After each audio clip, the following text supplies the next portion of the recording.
합니다. 좋은 날 주신 하나님께 영광을 돌립니다. 여러분들 좋은 날 되시길 주님의 이름으로 축원합니다.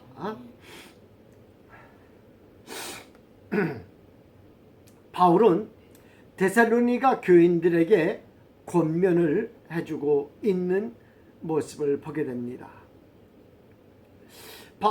바울의 권면 중에 거룩함과 형제를 해하지 말라는 이야기를 해주고 있습니다. 그 외에도 권면해주고 있는 내용이 있는데 오늘은 그 내용에 대하여 살펴보면서 은혜를 나누도록 하겠습니다. 그러면 데살로니가 교회의 교인들은 우리 가운데 죄악을 그대로 놔두면 어떻게 되느냐는 것을 의문으로 품고 있습니다. 이 문제는 참 어려운 문제입니다. 죄악을 보고 어떻게 해야 할까요? 교인 중에도 죄를 짓고 있는 모습이 보이면 과연 내가 어떻게 해야 할까요? 그들이 알게 이는 죄니까 짓지 마세요 라고 말해야 할까요? 더 이상 죄 가운데 있으면 안 됩니다 라고 말해 주어야 할까요? 아니면 그 사람이 죄 짓든 말든 나하고 상관없으니까 모른 채 해야 합니까? 저번엔 이런 죄를 지었기에 잘못된 것입니다라면 모든 사람에게 공포해야 하는 것입니까? 만약에 죄라고 말해 주었을 때 그 사람이 듣지 아니하면 어떻게 해야 할까요? 그러면 그와는 또 다른 나와 등지게 되는, 나와 원수가 되는 일이 발생되기도 합니다. 그런다고 모른 채 하는 것은 어떻습니까? 그를 볼 때마다 마음이 찔립니다. 내 마음이 상처를 입습니다. 그의 공동체는 거룩한 곳인데 그 때문에 죄악의 소굴이 되는 것 같은 안타까움이 내 마음에 계속해서 있는 것입니다. 그러다 보면 더러운 꼴 안 보려면 내가 이 교회를 떠나야 되는 것은 아닌가? 우리를 참 혼란케 하는 모습을 보게 됩니다. 우리는 하나님의 선하신 뜻을 알아야 하는 것입니다. 하나님이 그의 죄를 알게 하신 이유는 무엇일까요? 나는 거룩한 곳에 사는 사람이고 너는 죄악 가운데 사는 사람이야를 알게 하시기 위함일까요? 아닙니다. 우리 모두는 죄인이라는 것을 잊지 말아야 하는 것입니다. 당신의 죄보다 나의 죄가 크다고 할 수 없는 것입니다. 하나님 앞에서는 모두가 죄인이라는 사실입니다. 로마서 3장 23절 모든 사람이 죄를 범하였음에 하나님의 영광에 이르지 못하더니. 그러므로 하나님 앞에서 저는 죄인이고 나는 의인이다라는 의인인 채 하면 안 되는 것입니다. 그저 드러난 죄인과 드러나지 않은 죄인이라는 타이틀이 하나님 앞에 있을 뿐입니다. 그저 우리가 내 죄가 크다는 논리는 맞지 않는 것입니다. 그러면 어떻게 해야 될까요? 우리는 그를 보면서 경계의 본으로 삼아야 하는 것입니다. 경계의 본으로 삼으라는 것은 무엇을 말하는 것입니까? 갈라디아서 6장 1절 이하의 말씀을 보면 이렇게 말씀합니다. 형제들아, 사람이 만일 무슨 범죄한 일이 드러나거든 신령한 너희는 온유한 심령으로 그러한 자를 바로잡고 너 자신을 살펴보아 너도 시험을 받을까 두려워하라. 너도 시험을 받을까 두려워하라는 거예요. 너희가 짐을 서로 지라. 그리하여 그리스도의 법을 성취하라. 만일 누가 아무것도 되지 못하고 된 줄로 생각하면 스스로 속임이라. 나도 죄악 가운데 살 수 있다는 것을 알게 하신 것입니다. 나도 죄를 지을 수 있다는 마음의 경계를 삼아야 한다는 것입니다. 나는 저분과 같은 죄를 짓는 사람이 아니야가 아니라 나도라는 마음을 가지고 늘 경계하는 자가 되어야 하는 것입니다. 그때 우리는 선을 넘지 않으려고 늘 깨어있는 자가 되어야 하는 것입니다. 다음으로는 그를 위하여 기도해 주라고 알게 하신 것입니다. 그가 기도할 수 없는 상태이기 때문일 수도 있습니다. 하나님은 그가 하나님께 기도하기를 원하시는데 기도하지 않는 것입니다. 그래서 다른 일을 통하여 중보할 수 있도록 하기 위하여 내가 알 수 있게 하신 것입니다. 내가 기도하지 아니하면 그를 위하여 기도할 수 있는 사람이 전무한 것이요, 나에게 알게 하신 이유는 이는 급박한 상황인 것입니다. 사무엘상 12장 3절 말씀에 나는 너희를 위하여 기도하기를 쉬는 죄를 여호와 앞에 결단코 범하지 아니하고 선하고 어려운 길을 너희에게 가르칠 것인즉 너희는 이 여호와께서 너희를 위하여 행하신 그 큰 일을 생각하여 오직 그를 경외하며 너희의 마음을 다하여 진실이 섬기라.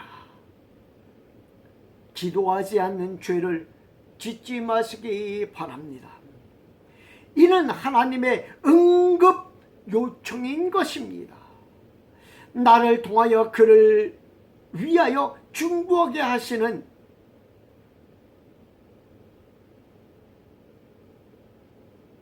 깨달음이 있어야 하는 것입니다.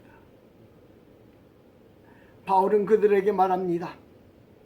하나님이 신원하여 주신다고, 그리고 그들의 죄는 데살로니가 교회들이 책임져야 할 문제가 아니라 개인적으로 하나님을 저버리는 것이 된다고 하는 것입니다. 이는 경고의 메시지입니다. 우리가 때때로 알고 짓는 죄가 있습니다. 그렇게 하면 안 된다라는 것을 알고 있습니다. 그러나 그렇게 하지 못하고 죄 가운데 거하는 모습을 보게 됩니다. 당시의 사람들도 어쩔 수 없어서 죄악 가운데서 헤어나오지 못하는 경우일 것입니다. 첫째는 판단입니다. 섣불리 판단해서는 안 된다는 것입니다. 그 사람의 상황과 처지를 내가 모르고 내 시선에서 그를 바라보며 섣불리 판단을 한다는 거예요. 두 번째는 정죄입니다. 당신은 죄인이야 라고 말한다라는 거예요. 당신은 죄인이야 라고 말할 때 이보다 무서운 말이 어디 있겠어요. 또 세 번째는 미워하는 거예요. 당신은 죄인이야 라고 하는 순간 그를 미워하며 경계하는 거죠. 나를 경계의 대상으로 삼는 것이 아니라 그를 경계하는 거죠. 미워하며. 그렇다고 해서 그를 배제해버리면 우리는 안 된다라고 사도 바울은 말해주고 있습니다. 어떻게 해요? 형제를 끝까지 사랑해야 한다라고 말해주고 있는 것입니다. 죄 가운데 있다고 해서 저버리는 것은 내 안에 선한 일을 시작하신 하나님을 저버리는 것이라고 말합니다. 흔한 예이지만 담배? 흔한 예이지만 술? 하나님이 끊게 해주셔야 합니다. 그래야 완전히 끊어지는 거예요. 그 사람이 예수님을 믿고 있으면서 술을 한다? 담배를 한다? 그걸 결단하지 못하는 것을 보니 그의 믿음이 시원찮구만, 이렇게 말하면 안 된다라는 거예요. 죄 가운데 있는 형제를 저버리는 것은 우리를 죄 가운데 있게 하는 것뿐만 아니라 하나님을 저버리게 하는 것이라는 것입니다. 하나님을 저버리는 것은 어떻게 하는 자를 말하는 것입니까? 이 저버리다라고 하는 것은 폐기처분하다, 파기하다, 무시하다 라는 의미가 담겨져 있습니다. 그래서 하나님을 폐기처분하다라는 의미가 되는 것입니다. 폐기처분은 없애버리는 것입니다. 더 이상 나에게는 필요가 없으므로 없애버리는 것입니다. 하나님은 일회용이 아닙니다. 그리고 마치 하나님을 자판기로 오해하는 분들이 계십니다. 그래서 자판기의 모든 기능이 다하면 폐기해버리는 것입니다. 저버린다라는 것이 그런 의미가 되는 것입니다. 두 번째로 저버리다라는 어떤 효능을 뒤엎다, 무효화시키다, 헛되게 하다, 망치다, 이런 의미가 있습니다. 하나님을 믿는 것을 헛되게 한다라는 것입니다. 이는 예수님의 십자가에서 돌아가신 것을 헛되게 하는 것을 말하는 것입니다. 또한 저버린다라는 것은 거절하다, 거부하다, 경시하다 라는 의미가 있습니다. 가볍게 하는 것입니다. 값없이 주어진 믿음입니다. 값없이 주어진 구원입니다. 그러기에 하나님을 믿는 것을 가볍게 여기고 경시 여긴다라는 의미가 되는 것입니다. 데살로니가 교인들은 형제를 사랑하는 자들이었습니다. 마게도냐 모든 형제들에게 형제애를 보여주었다라고 말해주고 있습니다. 마게도냐의 모든 형제라는 것은 데살로니가 교회의 모습을 살펴보아야 하는 것입니다. 데살로니가 지역에 대하여 알지 못하면 본문을 이해하기 쉽지 않습니다. 데살로니가 교회는, 데살로니가 지역은 신생 도시입니다. 애초에 데살로니가는 도매라고 불리던 곳이었습니다. 주변의 온천 때문에 붙은 이름이었을 것이라고 합니다.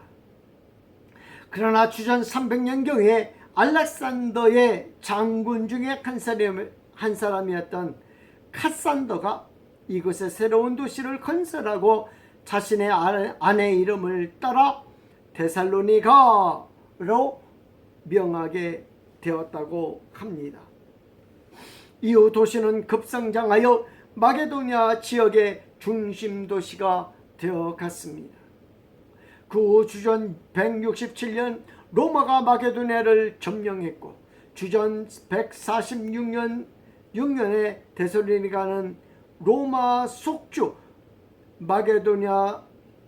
마게도니아의 수도 구실을 하게 되었습니다. 이어 주전 42년에는 자유도시가 되어 자치정부를 가질 수 있었고 자치 시민권을 누릴 수 있게 되었다고 합니다.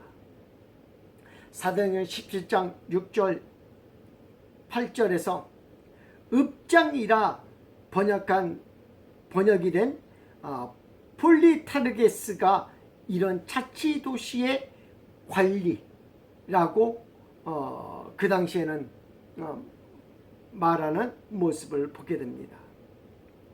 데살로니가는 이탈리아로 건너가는 바다로 연결된 발칸반도의 서해안을 잇는 로마의 간선도로인 비아 에그나티아에 위치하여 교역과 상업의 중심 구실도 했습니다.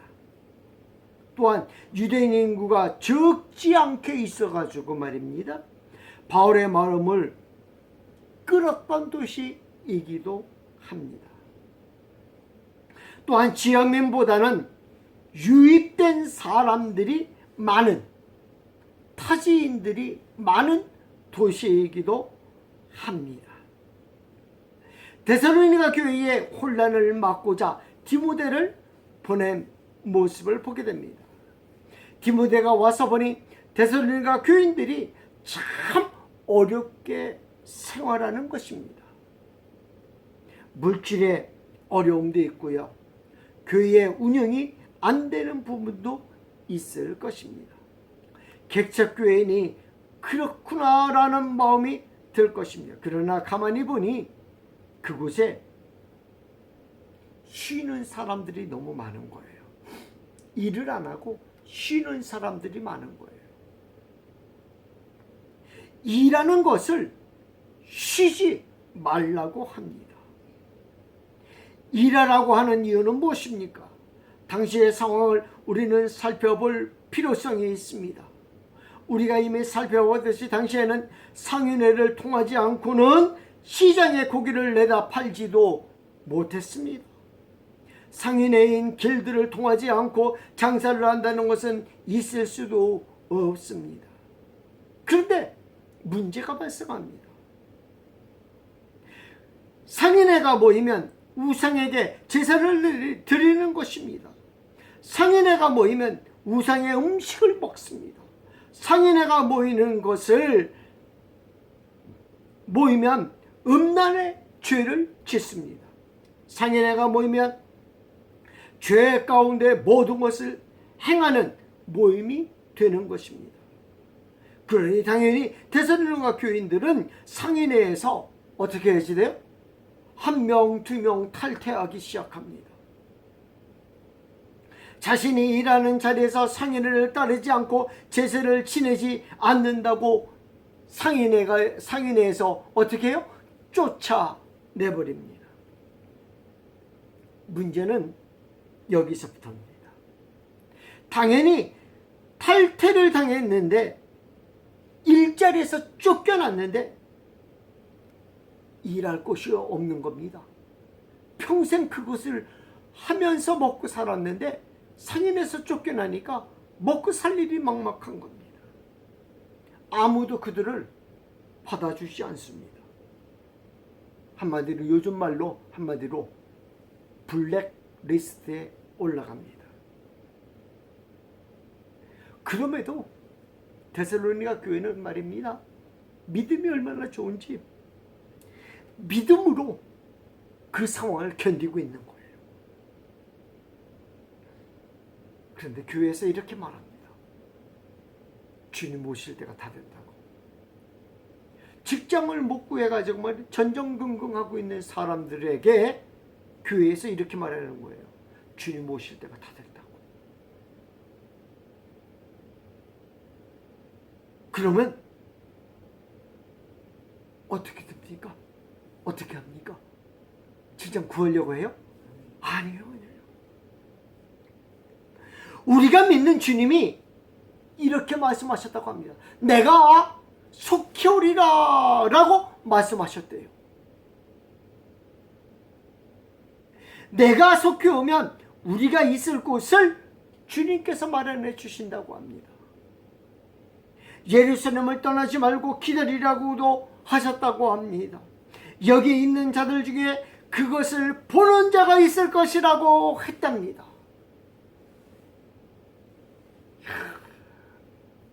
직장에서 쫓겨난 사람들의 최대 로망 아니겠어요?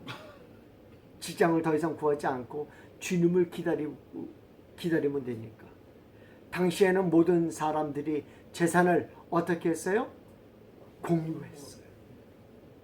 놀면서 다른 사람의 재산 가지고 함께 먹을 수 있는 상황이 된 겁니다. 당연히 그들은 주님의 재림을 기다립니다. 속히 오신다는 주님을 기다립니다. 그때 하나를 놓칩니다. 어차피 일자리도 없으니 일을 하지 않고 주님을 기다리기로 결정을 한 것입니다. 바울은 말합니다. 이 일이 얼마나 심각했는지를 살펴볼 수 있습니다. 데살로니가 전서와 후서의 느낌이 조금 다릅니다. 전서에서는 왜 일을 해야 하는, 후서에서는 일하지 않는 자는 먹지도 말라고 단호하게 말하고 있습니다. 그러나 본문에서는 두 가지에 대하여 언급해 주고 있습니다. 첫 번째는 외인에 대하여 단정히 행하기 때문입니다. 우리가 일을 해야 하는 이유는 무엇입니까? 외인에 대하여 단정히 행하기 때문입니다. 일을 하지 못하면 단정하지 못합니다. 외모를 가지고 판단하는 것은 무척 안 좋은 일입니다. 그러나 외모로도 영적으로도 정결한 자들이 되어야 하는 것입니다. 그렇다고 해서 명품을 두르라는 것은 아닙니다. 단정함이 필요한 것입니다. 내실을 좋게 하는 것도 중요합니다. 그러나 외인에게도 째째하게 보이지는 말아야 합니다. 우리는 하나님의 영광을 가르는 일이기 때문입니다. 교회 다니는 사람들은 다 그렇더라더라 라는 말을 듣지 말아야 합니다. 하나님의 영광을 가리기 때문입니다. 두 번째는 아무 궁핍함이 없게 하기 때문입니다. 궁핍함이 없게 하게 하는 이유도 같습니다. 궁핍하게 되면 가볍게 경하게 보일 것입니다. 궁핍함 때문에 생활이 어려워져서는 안 되는 것입니다. 전에는 어떤 이는 주님이 오실 것이기에 자신이 가진 모든 것이 필요 없어졌다고 해서 다 팔았던 시기가 있었습니다. 이런 실수를 거듭하지 말아야 합니다. 주님이 오실 때까지 삶에 최선을 다하는 자들이 되어야 할 것입니다.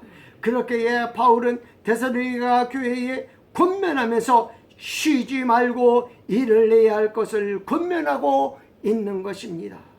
바울의 권면은 우리가 살아가면서 모든 사람 어떤 모습이 하나님이 원하시는 선한 모습인지를 살펴보는 시간이 되었습니다. 내게 역사하신 하나님은 지금 다른 분에게도 역사하시는 하나님이심을 믿습니다. 위하여 기도하며 하나님의 선하심을 바라보는 믿음의 성도들이 되시기를 주님의 이름으로 축원합니다. 기도하겠습니다.